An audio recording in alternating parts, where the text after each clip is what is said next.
month is Suicide Prevention Month. So I was going to share my testimony. Actually, a little nervous. So I want to talk about me, but what God has done. If you guys don't know, when I was about 16 years old, my dad actually committed suicide. One of my best friends, we were super close.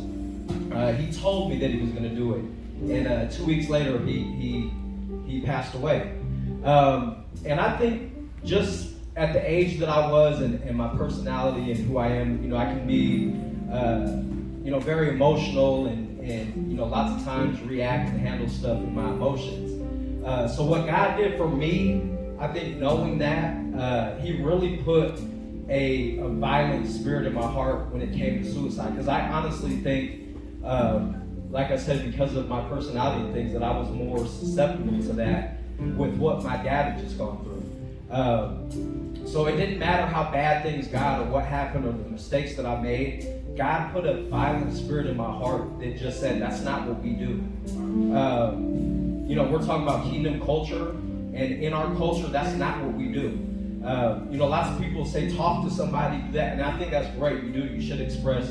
But if you guys saw the news last week, there's a pastor, 30 years old, who's very open about his struggles, talked about it all the time, and ended up committing suicide after he just did a funeral for suicide.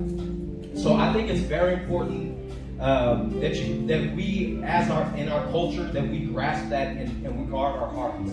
We have to have, even Pastor Jackson just mentioned, the kingdom suffers violence. The enemy's not playing tiddlywinks with us. He wants to take us out. And so I just wanted to share that that's what God did for me in my life. Most recently, you guys don't know, I just got out of federal prison. While I was in there, I was supposed to be released in October. My date got pushed back to after all the holidays.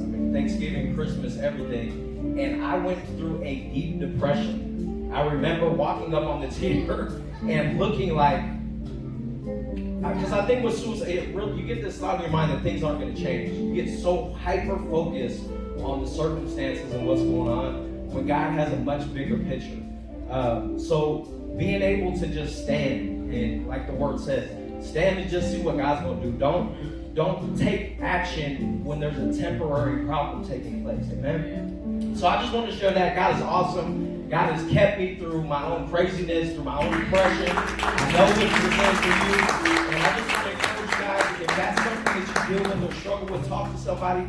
But get that violent spirit in your heart that that's not who we are. That's not what we do. Doesn't matter how bad it looks, how many times we fall, we can get back up. Amen? Amen.